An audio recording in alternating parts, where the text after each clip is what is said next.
I'm going to talk about body positions now. Basically, a lot of people kind of relate it to a deadlift. It's not a deadlift. A deadlift would be if the rower was from here, at your shins, right? We're not pulling from here. We're pulling from here. So, if we're standing up, we are now pulling a bar out in front of us. This is not a good deadlift position. This is not a deadlift. You can't think of it as a deadlift. It's pulling from a different angle. It's not an ideal body angle, but it puts it there, and we have to learn how to pull from that angle. So basically, don't think of this as a deadlift. Take what I'm doing with body positions and try to relearn this as its own complete movement, basically.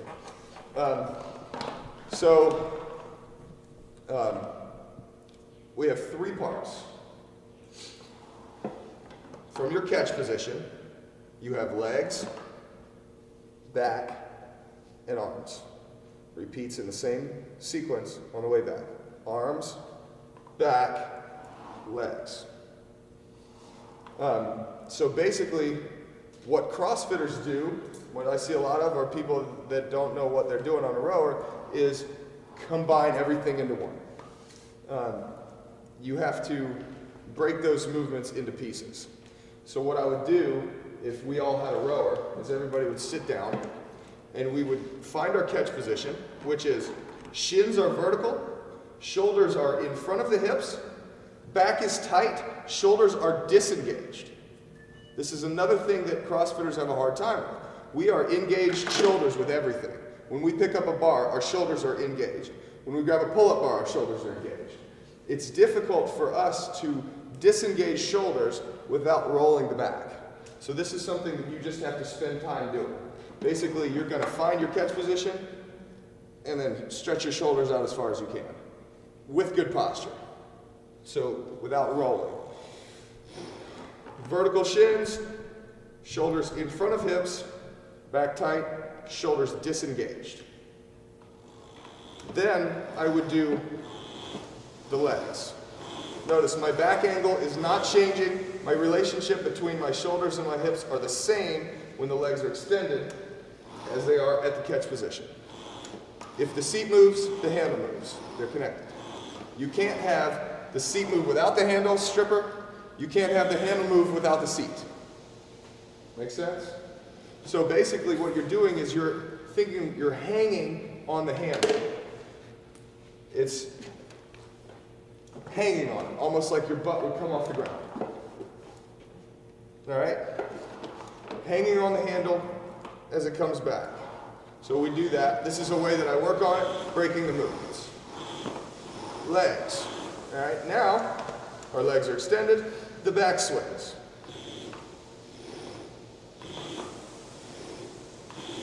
All right? Do this a few times. You're not going to get the wheel turning very fast. Now, we're at the end. We've extended the legs, then swung at the hips. Back is open. Now, the hands go top ab, elbows are relaxed, fingers are loose, hands on the outside of the handles. This is like probably the last 5 or 10% of your power is your arms. Your arms aren't doing a lot. You're finishing the movement.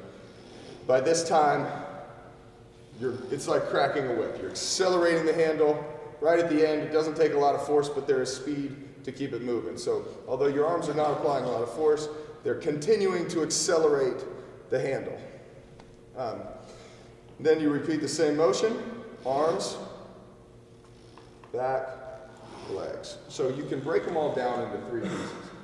The hardest part is teaching your body how to be comfortable in these positions. And I'm saying they're efficient, and I'm saying that this is what's going to produce the most power, this is what's going to be the most efficient. But when you sit down on a rower and you go from sliding your butt down, bending your knees, coming out around your knees, sliding your butt down, driving with your quads, and you change your position to here, your ass and your hamstrings are going to be on fire after about 1 minute. That's okay. That's what we want. After you do it, I could row 200 to 400 meters probably when I first started working with Sims, and before I had to just stop and I was just in pain. And I can now successfully row a 5K way more comfortable than I was before using the proper form. It takes some getting used to. So don't think you're doing it wrong because your ass is on fire. All right? So as far as power output, like I was saying, it's heavy at the bottom. It's like cracking a whip. You're accelerating, finishing the whip at the end. All right? Most of us are pretty good about applying power because we have to apply power efficiently in a lot of different movements. We're used to figuring that out. Usually, anybody that's an experienced CrossFitter, you don't have to work with them at all about power output. Second part of the stroke, which for us is the most important, is recovery. Recovery is everything from here back to your catch position. You have to think of it as you're in a boat, the boat's floating, the wheel's turning, there's still stuff happening, all right? It's not like running where when you stop, you're no longer covering distance, all right? It's like a bike, you stop pedaling for a while, that's fine, you're still rolling, okay?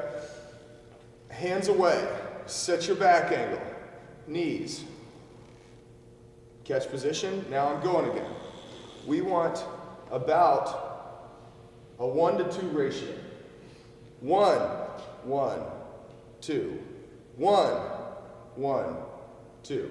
All right, you are resting 67% of the time, generally. If we're doing a middle distance piece, if you're doing a long distance piece, 6K to a 10K, that would be long distance, you're resting probably 3 to 1.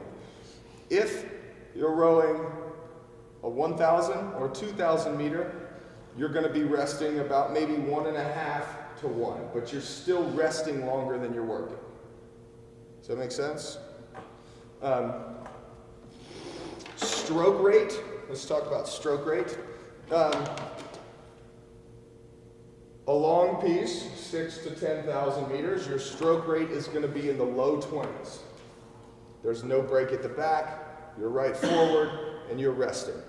You're taking a pretty good amount of rest, your pull is not full speed, which means if it takes longer to get here, and you still got to double that time, it's going to take longer to get back. All right? If you're doing a middle distance, 3,000 to 5,000 meters, you're going to be at about 25, 26.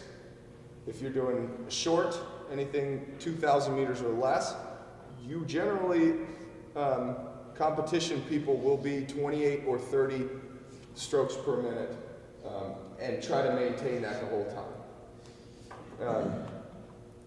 It's really hard to maintain that high of a stroke rate if you're cranked up to 7. You can't do it. You're going to burn out extremely fast. That's why we keep it lower. It's a higher stroke rate. So you're able to maintain a higher stroke rate. When you have a higher stroke rate, the wheel stays spinning faster. You don't have to apply as much force to get it moving. Lower stroke rate, it's heavy as shit at the bottom. You got a big pull. You got to get all your momentum again. Both have their advantages.